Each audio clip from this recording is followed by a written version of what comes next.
What a night Monday was in the NBA. Nikola Jokic and Markieff Morris were both ejected. Ja Morant was on a trampoline. Luka Doncic dazzled. The Bulls stunned Brooklyn. Carmelo was in his bag. The Bucks, they went to the White House. Steph Curry, he cooked up a fitty piece. So, to quote my friend Kendrick Perkins, let's get it. And we start in the yay area. Because, you know, guys, that's where I'm from. A little. Oh, you're just going to start the show quoting Perk? Yes. And okay. Not you. Okay. Ever. I'm Malika Andrews, joined by Brian Windhorst, Richard Jefferson, Kendrick Perkins. Zach Lowe is going to be coming over in a little bit. But Perk, our group text last night, it was popping off. Steph was a bad man. Could you have stopped that? No, I couldn't have. Right, and yeah. I couldn't stop him when I was playing. Oh. I mean, you know, he couldn't stop a runny nose. At least we're being honest. Let's go to Chase Center. Let's take a look at what Steph Curry and the Warriors did last night when they were taking on the Hawks. Steph Curry, Richard, he came out on fire. He stayed on fire. I don't know if an extinguisher could have stopped him. No, there's nothing that you can do in these moments. When you really look at the way that Steph moves, the offensive rebounds, you can't guard that because now you're all scrambling to try and find Steph, and he's just so impressive. This is how he ended the half. He said that this was getting his momentum going after the game. Take a listen to what he said because, boy, he got cooking. You carry that momentum into the locker room and come out in the third quarter. That's when you kind of start to wait for the avalanche to fall, and it did. That avalanche came, Richard, and it started in the third quarter. And it's so funny for a guy like Steph here. When you move him and you're trying to get to his body, there's nothing that you can do because he has such range. Guarding him does not start at three-point line, but this is not good defense because you got to get into his body. At this point in time, he's done everything you can do. You're playing him square. He can go left, right, anything he wants. That's not good defense. You got to do a little bit better job of forcing him somewhere. So let's take another look at another play because this one I thought was a little bit better defense. You fast forward to the fourth quarter. Is there anything that Cam Reddish could have done here? No, now this was great defense because you forced him to the tight corner side. This is when Steph is just being Steph, and there's no human being that can do or has done what he is doing. Well, and then there was this shot that iced. It was the icing on the cake. Yeah, get him his 50-piece. Get him out. Not 51, not 49. He wanted exactly 50. And then Steve Kerr was like, yep, you're done. We win. You were great. You need to be done here. So here's Steph Curry's crazy shot chart from last night. He made 14 of his 28 shots, including 9 for 19 from three-point range. It was his 35th career game with at least 9 threes. And that is by far, it's stupid. It's by far the most in NBA history at nearly 4 times more than the next closest player. That's James Harden and Dame Lillard. Both have 9 games like that. And here was Steve Kerr after the game. You know, I want to say I've never seen anything like it, but I've been watching it for 7 years. It's just incredible to watch. You know, when he's going, we know it. Dub Nation knows it, and when he's open, feed him. You never come out with like a certain number in mind. It's just when you get it going, you just keep going. Curry three. Oh, man. How tough was that? He is a cold-blooded assassin. So much energy, you know, around our team. So it was a fun night. So let me be clear. 33 ain't old, but Steph, who is 33, became the oldest player in NBA history to have a game with 50 points and 10 assists. The previous record was held by Wilt Chamberlain, who did this back in 1968 when he was 31 years old. So it was just an awesome performance, an awesome night all around. You beat Wilt Chamberlain on something. You have done something. I mean, it's a good night. Well, he's the all-time leading scorer.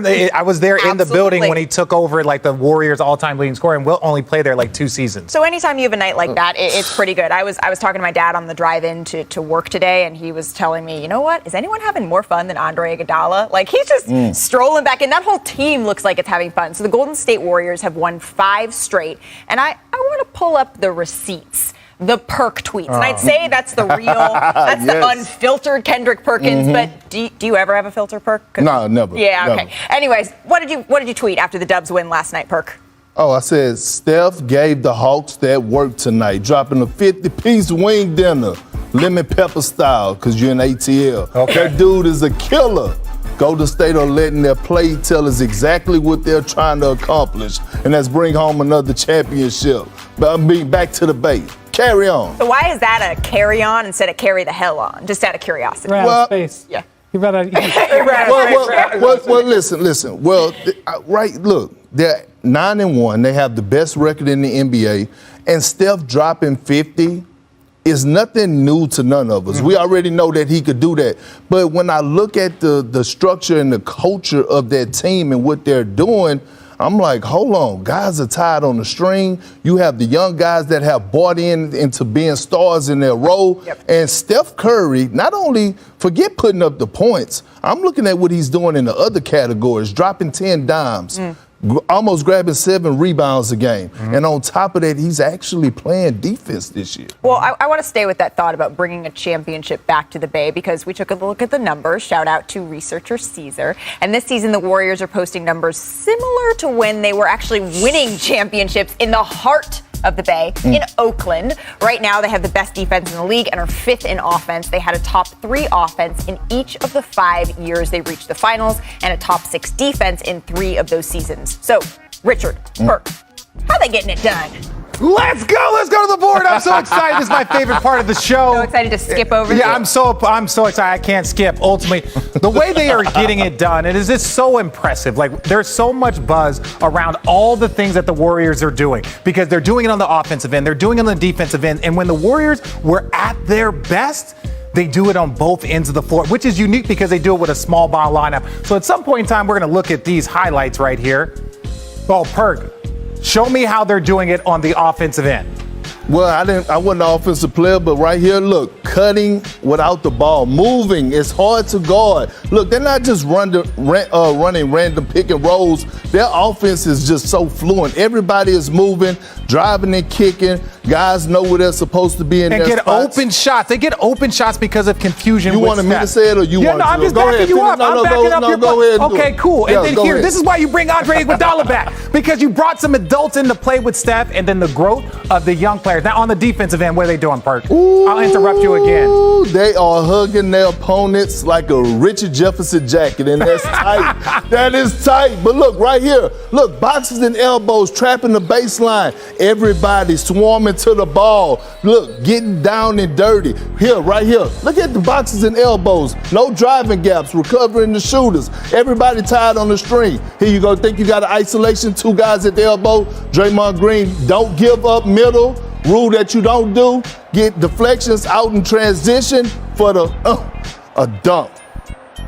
So my thing is this. I don't know how he's going to finish it. But ultimately, this is what makes the Warriors so beautiful is that this looks like the 15-16 Warriors when Kevin Durant came on and just, wrecked the world because he was the best player and was probably the best player in the league during that time. But when the Warriors are doing it on both ends of the floor at a top 5 level, and when we saw on the offensive numbers, it's just because they were getting a little lazy. Their defensive numbers towards the end of that run, they were just being a little lazy and waiting.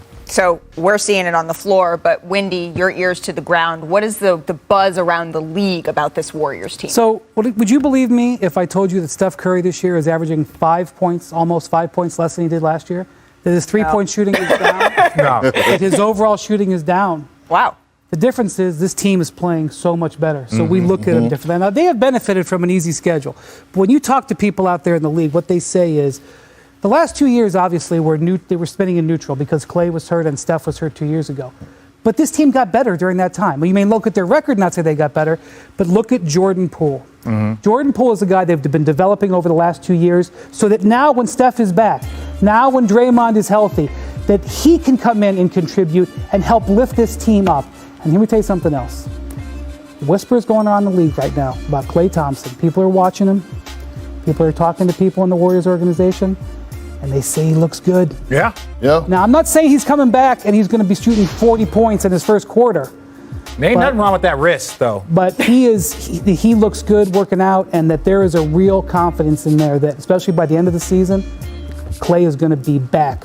You know what? I said something before opening night, and I was talking about the Warriors and how they approach the season, even in preseason. And I said, you know what? The way that they're playing in preseason is going to carry over. Because when you're on a contender and you're trying to win a championship, you start to develop habits early, the first day of training camp. And I done been on a few of them, and I could see it, I could feel it. So even though some nights Steph Curry and Draymond Green wasn't playing, we saw Jordan Poole in preseason getting his rhythm. Shout out to Ron Adams. What's wrong with you, bro? Oh, no, I'm just waiting for you to fit. Okay, all right, relax. Shout out to Ron Adams. Shout out to Mike Brown for holding it down, and helping, Steve Kerr with that culture over there. The reason why I was making this face, will you hush your mouth? The reason why I was making this face is because if you guys thought Steph was hard to guard now, wait till Klay Thompson's back on that court. Do you understand the amount of space there's two people, in my opinion, in this league that create space in a similar fashion. It is Klay and it is Steph. Like Kevin Durant, obviously with his height, he doesn't need a ton of space. But those two guys moving around on the floor, because the only person that probably moves as much, maybe not as much as Klay or Steph, but the next person is Klay. So if you add him to the mix at just like 60%,